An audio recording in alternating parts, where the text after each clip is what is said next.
निवडणुकांसंदर्भातल्याच top 9 बातम्या पाहूयात.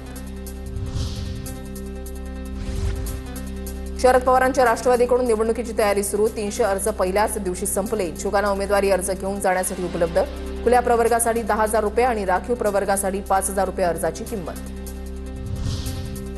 चंद्रपूरच्या ब्रह्मपुरी नगर परिषदेसाठी भाजपमध्ये नगराध्यक्ष पदावरून पेच. विलास विखारांना नगराध्यक्ष उमेदवारी देण्यासाठी एक गट आग्रही, तर दुसऱ्या गटाचा विखार यांच्या नावाला तीव्र विरोध. माजी आमदार अतुल देशकर यांचा विखार यांच्या नावाला विरोध.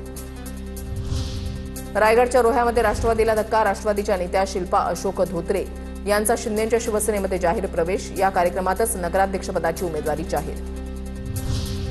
कल्याण डोंबिवलीमध्ये शिंदेच्या शिवसेनेसह अनेक पक्षातील पदाधिकारी आणि नेत्यांचा भाजपमध्ये पक्षप्रवेश. शिंदेची सेना, ठाकरेंची सेना, मनसे, काँग्रेस आणि शरद पवारांच्या राष्ट्रवादीमधील पदाधिकाऱ्यांचा भाजपमध्ये प्रवेश. अमरावतीच्या धारणीमध्ये ठाकरेंच्या शिवसेनेला धक्का. माजी उपनगराध्यक्ष सुनील चौथमल यांचा भाजपमध्ये प्रवेश. नगराध्यक्षपदासाठी चौथमल यांना भाजपकडून अधिकृत उमेदवारी जाहीर. उल्हासनगरमध्ये काँग्रेस आणि ठाकरेंच्या शिवसेनेला खिंडार. ठाकरे सेनेच्या माजी महापौर विद्याताई निर्मले, काँग्रेसचे माजी नगरसेवक गोदुमल कृष्णानी, शिंदे गटाच्या माजी नगरसेवक शुभांगी वहनवालांचा भाजपमध्ये प्रवेश.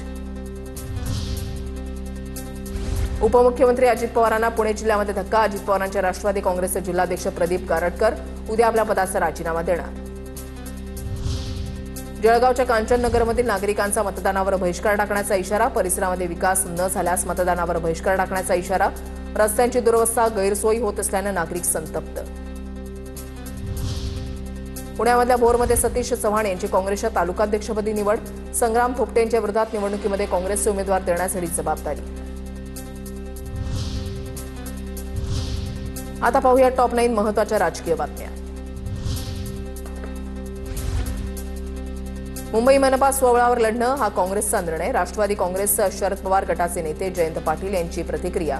शिवसेना राष्ट्रवादीशी त्यांची अद्याप चर्चा झाली नाही. उद्धव ठाकरे मुंबईतील राष्ट्रवादी नेते चर्चा करतील अशी माहिती.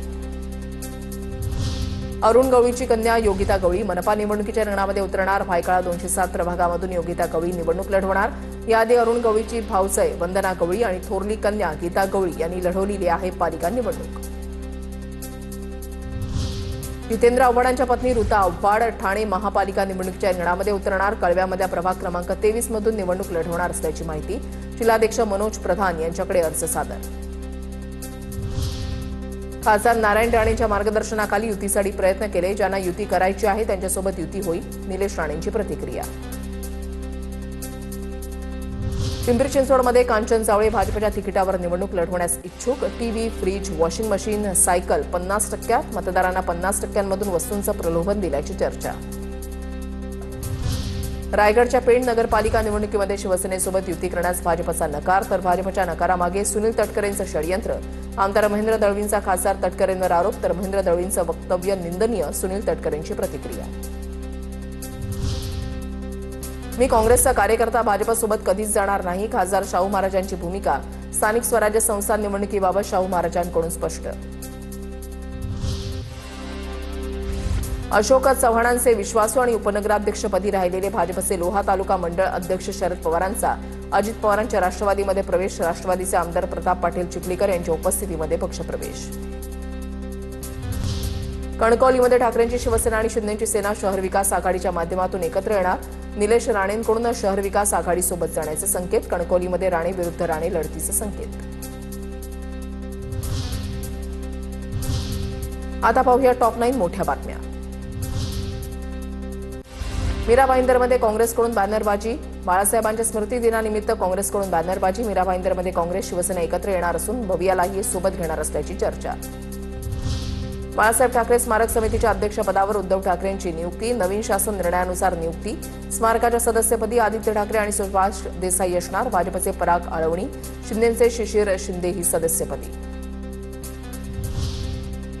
शिवसेना प्रमुख बाळासाहेब ठाकरेंचा उद्या स्मृतिदिन. हजारो शिवसैनिक शिवतीर्थवर नतमस्तक होणार.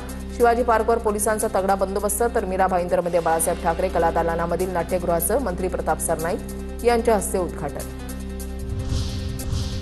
सोनं चांदीच्या दरामध्ये सलग दुसऱ्या दिवशी मोठी घसरण. सोनं 2,400 तर चांदी 4,500 रुपयांनी स्वस्त. उत्तरेकडून येणाऱ्या वाऱ्यांमुळे महाराष्ट्रामध्ये पारा उतरला. राज्यामध्ये अनेक भागात थंडीचा कडाका आणखी वाढणार, हवामान खात्याचा अंदाज. नाशिकमध्ये होणाऱ्या कुंभमेळ्याचं काम संथ गतीनं सुरू. नरेंद्राचार्य महाराज यांची सरकारवर नाराजी. साधू महंत यांच्या जागेवर पक्के बांधकाम करू नये यासाठी सरकारने निर्णय घेण्याची आवश्यकता. नरेंद्राचार्य महाराजांची प्रतिक्रिया. लोणावळ्यामध्ये कार फोडून वाहन चालकाला मारहाण करणारा पोलिसांच्या ताब्यात. सोशल मीडियावर व्हायरल होण्यासाठी तरुणानं भाईगिरी करत व्हिडिओ काढला. व्हिडिओ सोशल मीडियावर व्हायरल होताच पोलिसांनी वाकसई भागातून आरोपी रोहित गुप्ताच्या मुसक्या आवळल्या. मुंबई पुण्यामधल्या टॉप 9 बातम्या पाहूयात. प्रदूषण रोखण्यासाठी पालिकेनं आखलेल्या मार्गदर्शक तत्वांचे पालन न केल्यास बांधकामांना कारणे दाखवा नोटीस. 3497 बांधकामांना पालिकेची काम थांबवण्याची नोटीस. मार्गदर्शक तत्वांचं पालन न झाल्यानं कारवाई. मुंबईमध्ये येत्या 2 ते 3 दिवसांमध्ये किमान तापमान घसरण्याची शक्यता. आजपासून थंडीच्या लाटेचा अंदाज. मुंबईत रेल्वे प्रवाशांना जलद गतीनं तिकीट मिळण्यासाठी मध्य रेल्वेकडून यूटीएस सहाय्यकांची नेमणूक. केवळ 15 दिवसांच्या कालावधीमध्ये 22 लाखांचं उत्पन्न जमा. पुण्याच्या पिंपरीमधील 30 आरएमसी प्रकल्पांवर कारवाई. हवेची गुणवत्ता खालावण्याच्या कारणावरून कारवाई. आरएमसी प्रकल्पांसाठी नवे आणि कठोर मार्गदर्शक नियम लागू.